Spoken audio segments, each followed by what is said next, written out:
اللہ جب کسی بندے کو نیک بنانا چاہتا ہے تو اسے 3 چیزوں کا عادی بنا دیتا ہے۔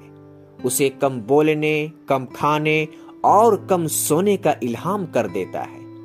اگر توکل سیکھنا ہے تو پرندوں سے سیکھو کہ جب وہ شام کو واپس آ جاتے ہیں تو ان کی چونچ میں کل کے لیے کوئی دانہ نہیں ہوتا۔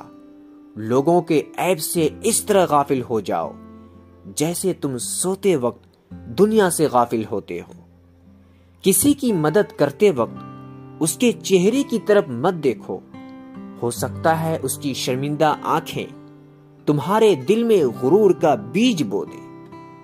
اس شخص میں ہرگز دلچسپی نہ لو جو تم سے دوری اختیار کرتا ہو۔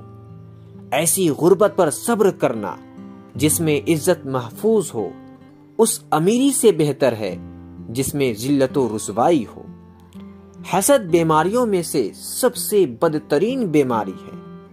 حسد نیکیوں کو اس طرح تباہ کر دیتی ہے جس طرح آگ لکڑی کو جلا دیتی ہے۔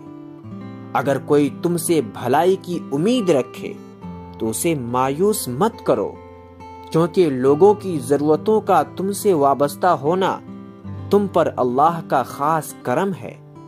اگر کوئی آپ کی فکر کرتا ہے تو اس کی قدر کرو، کیونکہ دنیا میں تماشائی زیادہ اور فکر کرنے والے بہت کم ہوتے ہیں۔